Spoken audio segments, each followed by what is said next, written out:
Hey guys, I'm Rodney. And I'm Jake. And today we're going to talk about how we've improved our outdoor living space. Alright, so what's the design of this project? So when we did this outdoor kitchen, we had already had this horizontal slat wall, but we decided it needed to be something a little bit more.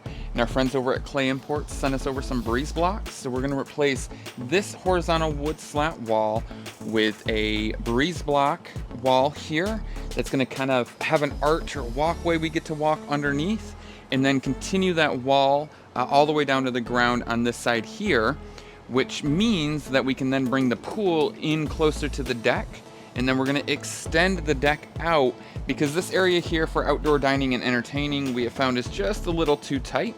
So we'll have the pool space here, and then we'll utilize the area in the grass on the lower side as our new outdoor dining, and then also finish out all of our gutters here and a new Raintank water tower situation on this far side.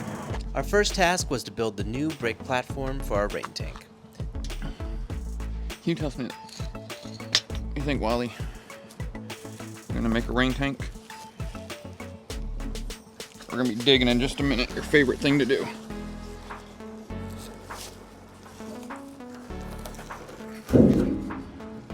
Let's just avoid that.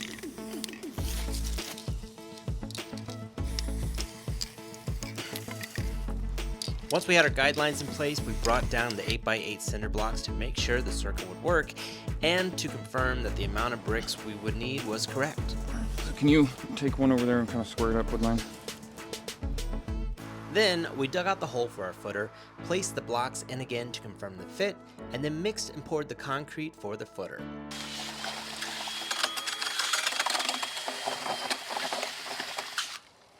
While the footer dried, we started on disassembling the existing wood slat wall where the new breeze block wall would go. First, we had to gently remove and repot our star jasmine to be replanted elsewhere later in the spring.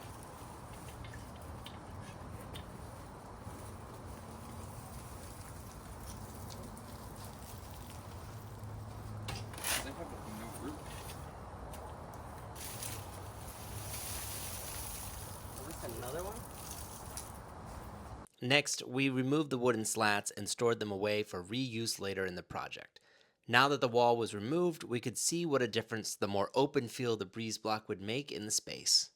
The next day after the footer had fully cured, we began placing the block work.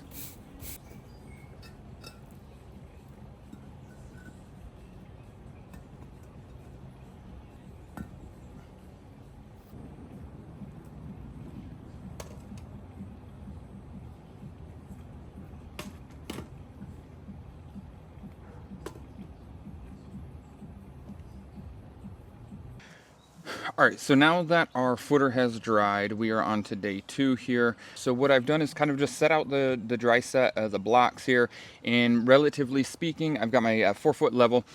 Everything's actually relatively level across, which is really great. We ideally are going to be using this little rebar stake and wood jig here that we've created to know where the face of the block will hit. So we're gonna just kind of use this and slowly rotate. I'm gonna set these guys out to the distance that they need to be, and then we'll start getting everything mortared. What we've decided to do is we've got a bunch of brick around the yard, and we're gonna kind of do just a really messy cladding on the outside, kind of an over-grouting technique because none of the bricks are in really perfect condition. That's what we'll use on the exterior here, so we'll lay those kind of as we go.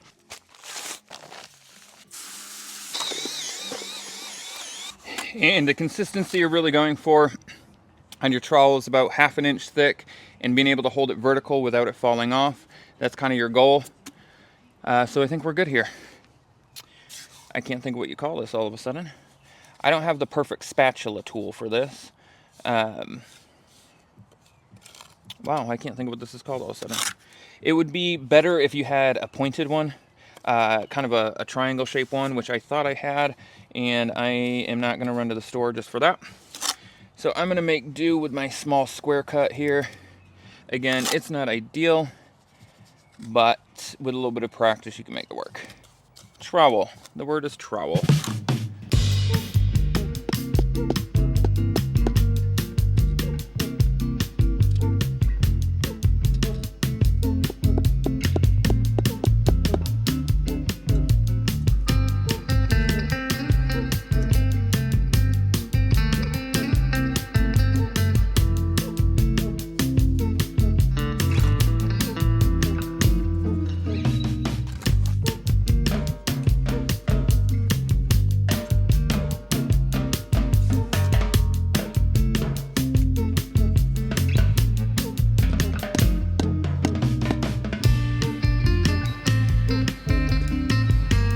All right, so our first layer is done.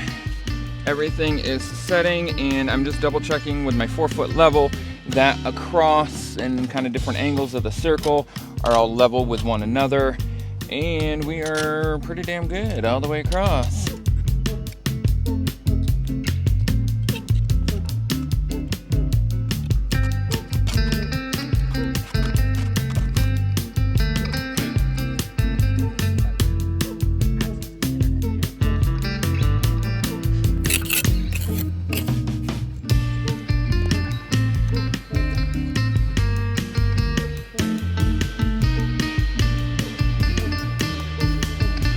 With the new Raintank base completed, we installed our DIY PVC gutters so that we could collect some water at least from the next rain, and called it a night. All right, so it's day one of our breeze block wall and deck extension project.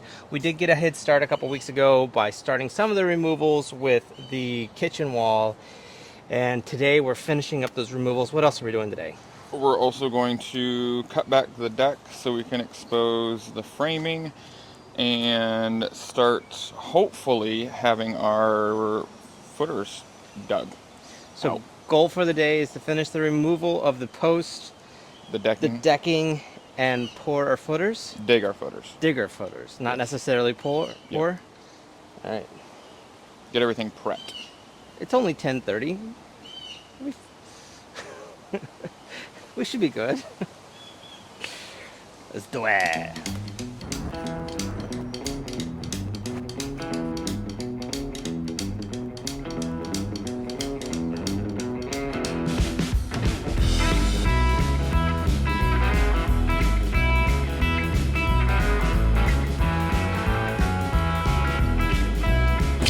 It's crazy how big this deck is once you take everything off. Now we're gonna make it even bigger. In order to pour our new footers, we needed to remove the 3 metal posts next to the outdoor kitchen. As they were cemented in, it required the jackhammer to break them loose. All right, so the concrete is breaking up a little bit, and that post is definitely getting looser. This did double duty as it cleared out the old concrete to make way for the new wall footer and allowed us to reuse the metal post later in the project. Okay, I made a nice crack to get in, but now I'm stuck.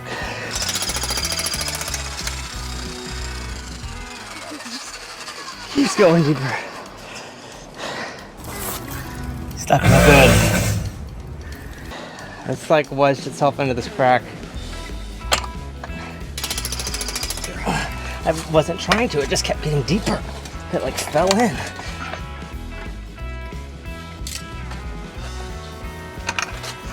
There we go. Cool, thanks.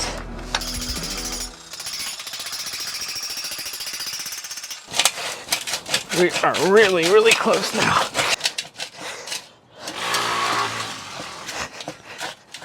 I mean, it's no longer in the concrete anymore. I should be able to.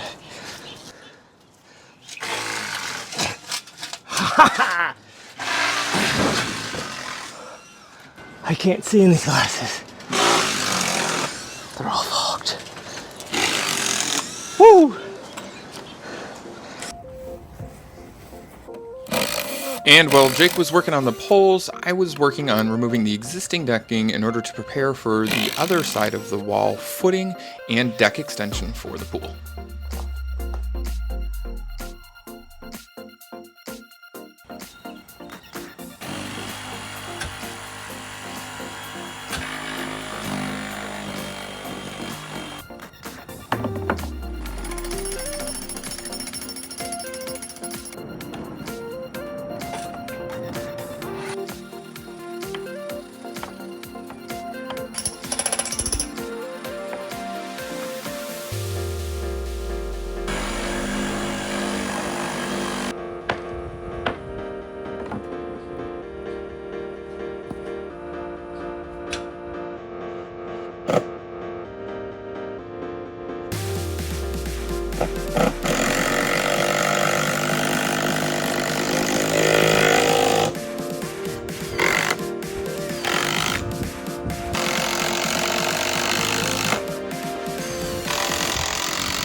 And back over at the metal post, things were not going smoothly at all.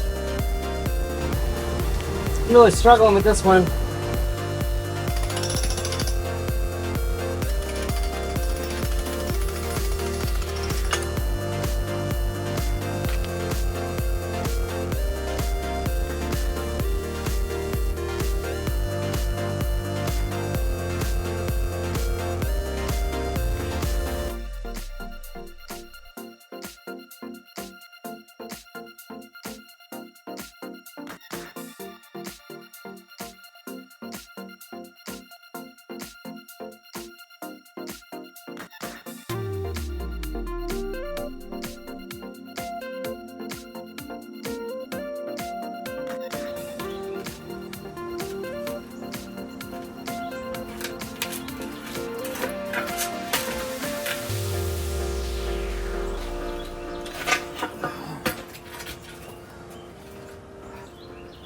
Get it all out?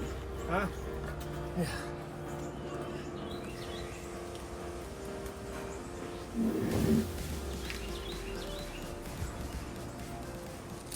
So as part of the demo, we are cutting back our decking because we are going to raise this front step here up to this height to bring the pool closer into the deck here.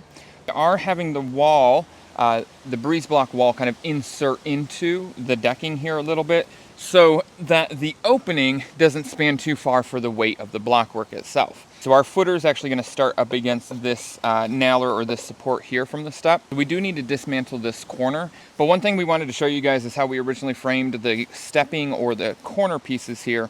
So when you've got a platform deck like this where the step is going to wrap all the way around your upper decking, you're going to have your fascia board, which will give you a nice clean edge on that upper step. But on the lower step here, you're going to have two angles coming together, which create this 45-degree angle. So this is just some block work here inside the deck frame where we've got two 45 cut boards here because the seam of these two deck boards come together right down the middle of this centerpiece here, and you don't want that to be a weak point. So there's two 45s, a couple of nailers in between there, and that gives everything enough support to stand on without anything kind of sinking or becoming flimsy. Especially with a composite deck where in the heat it can get a little bit soft or wonky. When you've got those two 45-degree angles coming together, you want to make sure that basically every point along that seam has something to support it.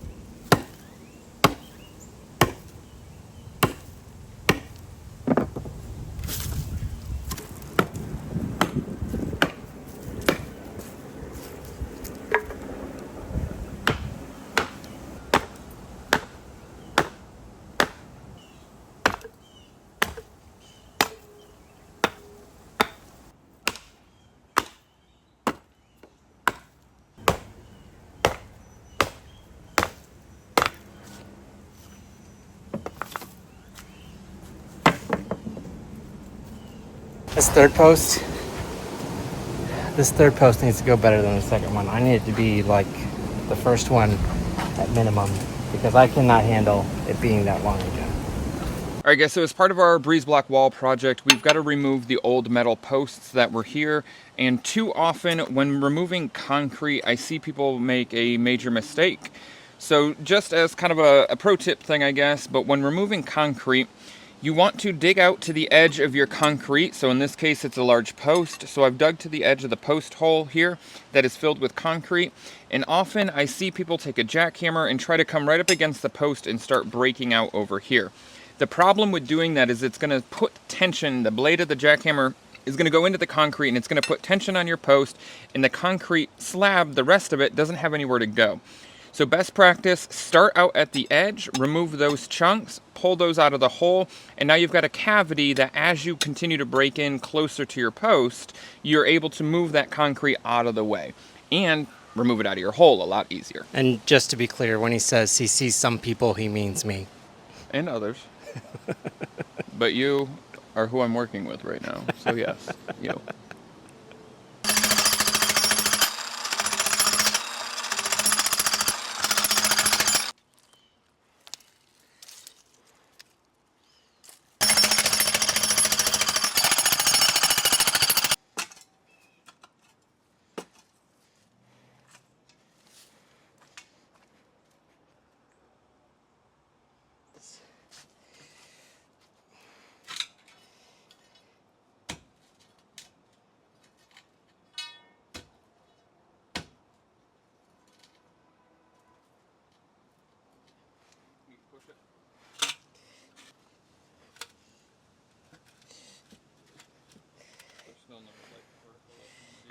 don't know.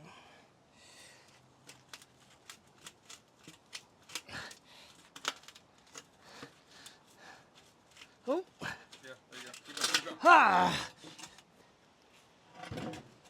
Oh. Yeah. I don't know, honey. I can't see with these glasses, first of all.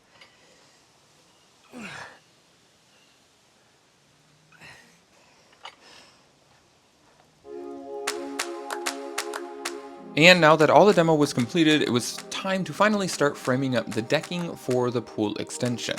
We set ourselves up a couple of jigs just to make sure that all of our boards were the exact same size, laid those out, and then began screwing them in. We did cut a scrap at 14.5 inches to ensure that our 2x6s were 16 inches on center perfectly.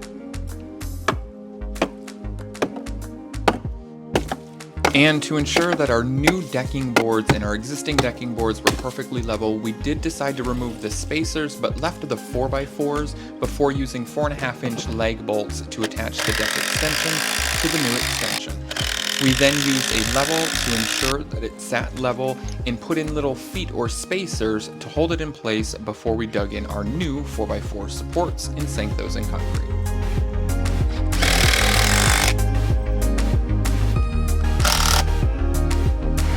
Getting this turf cleaned up and get the pool drained. Sure.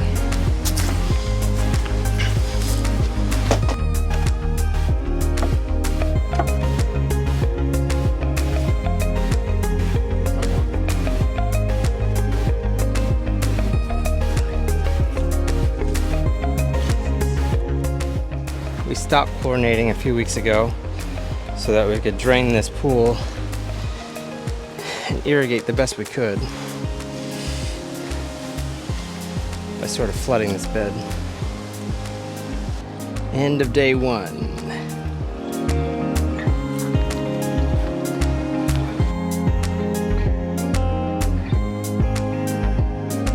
All right, so that's it for episode 1. If you guys like this video, this is gonna be a whole series of several videos for our whole backyard transformation, so make sure that you are following along.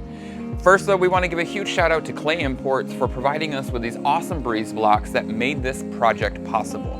If you guys aren't familiar with their stuff, go and check them out at clayimports.com. And if you like our cowboy pool and want one for yourself, cowboypools.com has set us up with a referral code. Use the code Rodney and Jake at checkout, or use the referral link in the description to get $200 off the insulated Honcho pool series. If you like this video, make sure you like, comment, subscribe, and hit the little bell icon to be notified next time we post another video in this landscape series or other projects that we do around the house. Also, make sure you check out rodneyandjake.com, where we have blogs as well as a merch store. Also, make sure you check us out on our other social media. We are at Rodney and Jake on TikTok and Instagram. And as always, we want to give a huge shout out to all of our members. Thank you guys so much for your support. And since there's so many new people here, first, thank you. And second, we want to remind you guys that each month we're going to throw in a link in the community tab under the memberships for discounts to things like our merch store. We'll see you guys next time. See you later.